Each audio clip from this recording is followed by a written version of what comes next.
Bonjour et bienvenue.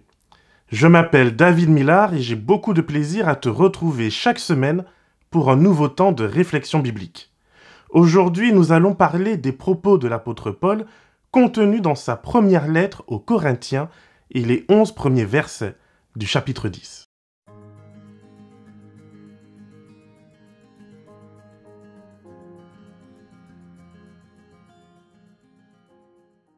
Tu sais, j'aime beaucoup la ville antique de Corinthe, parce qu'à plus d'un titre, elle nous ressemble.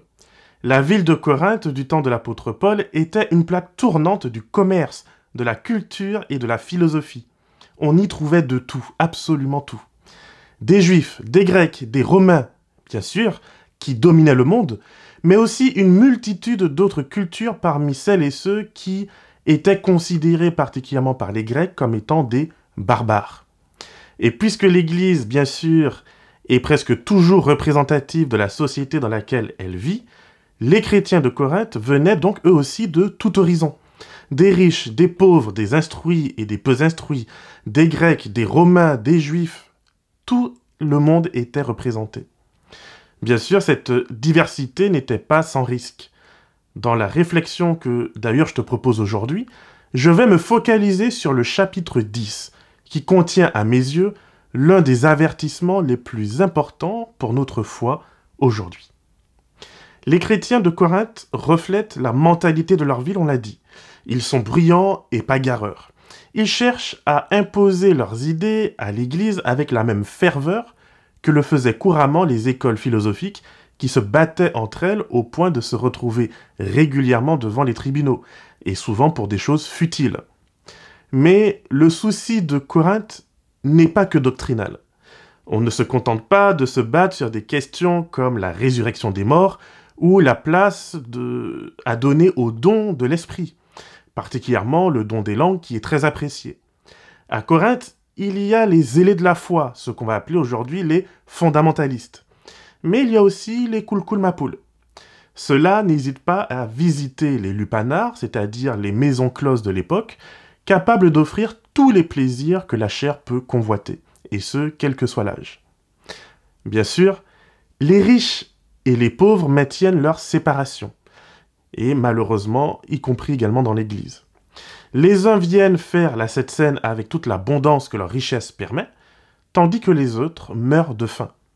Et oui, à l'époque, il faut savoir que la Sainte Seine, ce n'est pas ce ridicule petit bout de biscuit sec qu'on distribue de nos jours avec une coupe de jus tellement petite qu'on fait à peine la différence avec notre propre salive. Non, la Sainte Seine, ou encore appelée le repas du Seigneur, est un véritable festin. C'est d'ailleurs ce qu'il devrait être. Mais au lieu de partager entre les croyants de sorte que chacun mange à satiété, au lieu de cela, chacun mange ce qu'il a apporté, et le partage fraternel tombe aux oubliettes. Voici donc l'état de l'Église à laquelle Paul va s'adresser. Une Église remplie de dissensions, de revendications en tout genre, au point où certains se rebellent et méprisent l'apôtre qui a pourtant fondé l'Église chrétienne à Corinthe. Paul aura donc la tâche très difficile de rappeler à l'ordre cette Église sans tomber dans l'autoritarisme. C'est là pour moi l'une des plus dures tâches du pasteur. J'apprécie donc cette lettre pour son équilibre. Elle apporte des réponses autant aux conservateurs qu'aux libéraux, autant à ceux qui pensent détenir les clés d'accès à Dieu qu'à ceux qui pensent pouvoir philosopher avec Dieu. Évidemment, pour bien comprendre ce chapitre 10, il faut voir un peu ce qui se passe au chapitre 9 et même bien au-delà.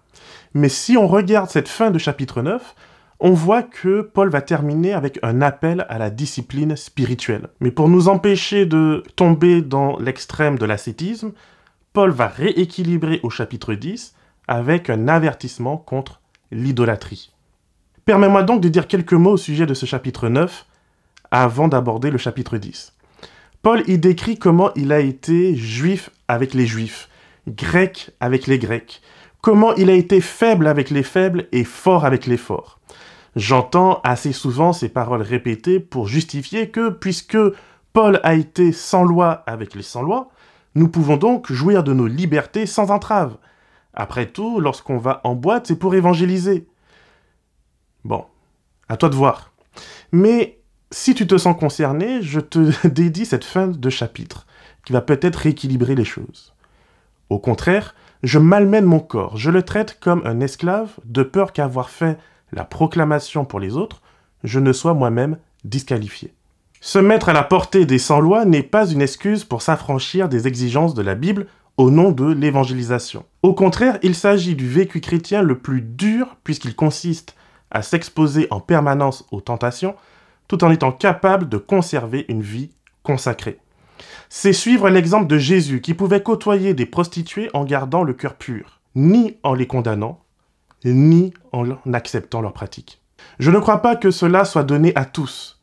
Et Jésus célèbre également la vie de Jean-Baptiste qui, lui, s'est retiré du monde comme étant un des modèles que nous pouvons également suivre. Maintenant que Paul a interpellé l'Église sur l'importance de la consécration, il va au chapitre 10 nous mettre en garde contre le magico-religieux, c'est-à-dire cette tendance à idolâtrer les choses de Dieu en pensant qu'elles sauvent, alors que ce ne sont pas les symboles qui sauvent, mais Dieu lui-même.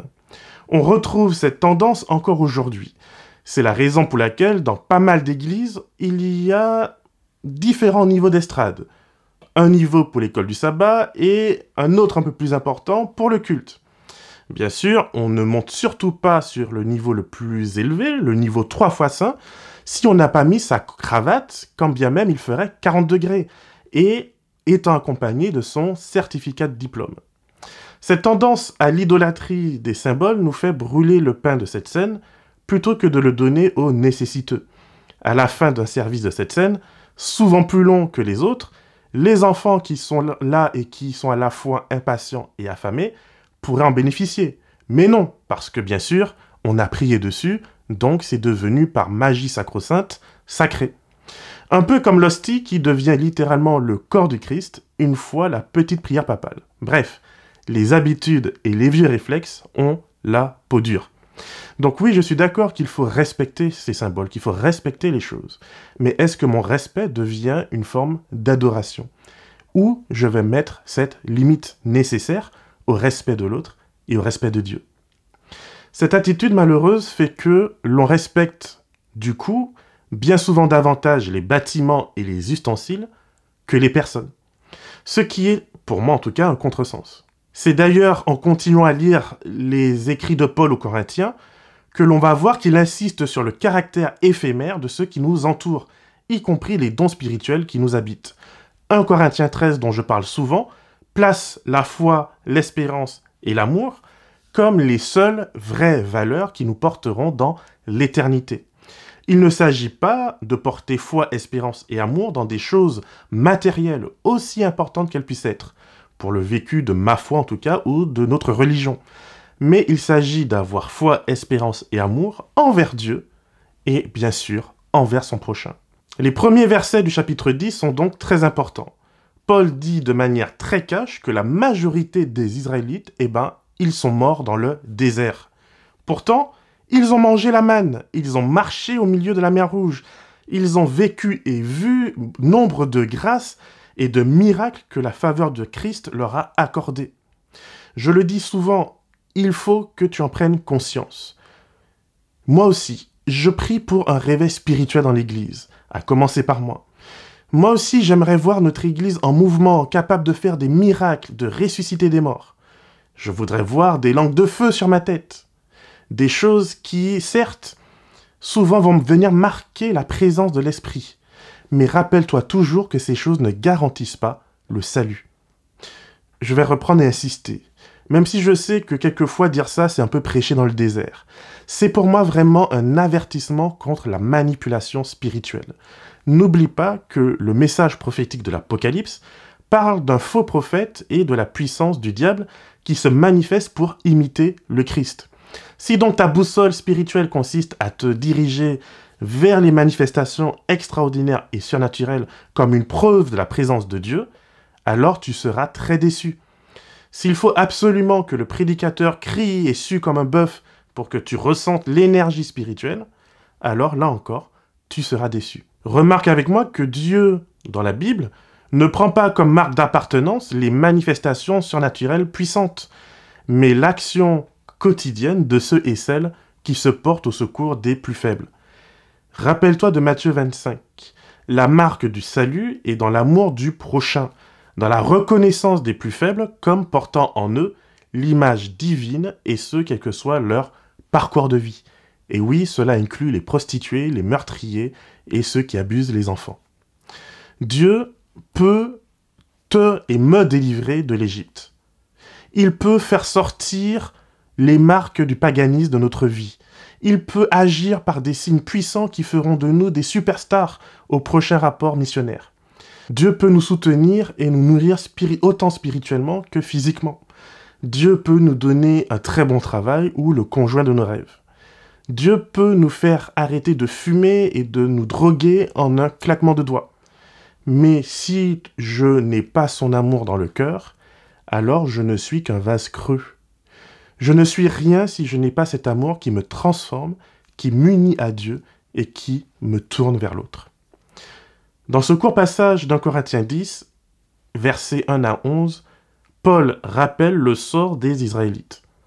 Bien qu'ils virent Dieu agir avec puissance, bien qu'ils baignèrent dans le miraculeux et l'extraordinaire 24 heures sur 24, ils moururent presque tous dans ce désert et quasiment toute la génération ne vit pas la terre promise. Pourquoi ? Uniquement parce que leur cœur ne fut pas changé par la présence de Dieu. Pose-toi cette question. Pourquoi pries-tu pour la pluie de l'arrière-saison ? Cette pluie de l'Esprit Saint censée nous donner des super pouvoirs spirituels. Est-ce pour ton orgueil de chrétien ? Est-ce pour fermer la bouche à tes voisins qui se moquent de toi ? Quel est le but ? Je le redis encore aujourd'hui, ce sont des êtres d'une nature et d'une connaissance parfaite qui se sont rebellés contre Dieu. Dieu ne sera donc pas impressionné par tes jeûnes et par tes prières. Dieu ne sera pas impressionné par tes chants et par ta connaissance biblique. Dieu sera encore moins impressionné par nos sermons et nos études bibliques. À moins que nous ne portions un fruit digne de l'amour du Christ, l'adoration que nous suscitons chez les autres, qui admirent peut-être notre spiritualité, notre capacité de discours, ce sera la seule récompense que nous aurons. Nous n'entrerons pas dans le royaume des cieux si nous maintenons un vieux cœur. Si nous ne laissons pas l'Esprit de Dieu le renouveler, si nous ne laissons pas l'Esprit de Dieu lui rendre la vie. Pour conclure, je m'adresse particulièrement ici à mes frères et sœurs de l'Église adventiste du 7e jour. En tant que pasteur de cette Église, je crois en son ministère prophétique. Mais trop souvent, quand je visite les personnes qui ne nous fréquentent plus, trop souvent, je n'entends que des récits à briser le cœur, des récits de dureté, de violence, d'indifférence. Des personnes qui ont été mises au banc de notre communauté, des fois pour des questions triviales. Tout cela tandis que nos experts en prophétie se battent les uns avec les autres sur l'interprétation de telle et telle corne ou telle bête de l'Apocalypse. Tandis que nous nous surveillons les uns les autres pour savoir qui est jésuite ou pas, qui porte un bijou ou pas. Pendant que nous faisons ça, nous mourrons spirituellement dans un désert aussi aride que celui qui fit périr les Hébreux. Nous traitons les autres avec dédain et puis nous justifions notre isolement croissant par la théologie du reste. Après tout, celui qui suit les commandements de Dieu est impopulaire et puis les autres ne l'aiment pas. Mais c'est pas vraiment biblique. Le monde certes ne nous aime pas, les puissances du monde ne nous aiment pas, mais les foules ont suivi Jésus. Alors plutôt que de nous repentir et d'ouvrir nos cœurs à Dieu, nous insistons malheureusement trop souvent dans notre rébellion, justifiant notre dureté de cœur par des lectures erronées du message prophétique. En ce qui me concerne, je pense que si ma foi ne m'ouvre pas à l'amour de Dieu, alors ce que je vis n'est que idolâtrie. Si ma foi me fait davantage respecter un bâtiment que les personnes qui viennent y prier, alors pour moi je vis dans l'idolâtrie. Si ma foi me fait davantage prier pour avoir des super pouvoirs spirituels que pour savoir comment me mettre au service des autres, alors je crois que je vis dans l'idolâtrie. Ma prière pour toi comme pour moi, c'est que nous puissions demander à Dieu le discernement nécessaire pour mener une vie en cohérence avec sa volonté. Que nous puissions être pleinement ses ambassadeurs de réconciliation et qu'à travers nous, le monde puisse avoir un aperçu de son amour qui apaise, qui transforme et qui sauve. Que le Seigneur te garde et te bénisse et qu'il fasse de toi une source de bénédiction pour l'éternité.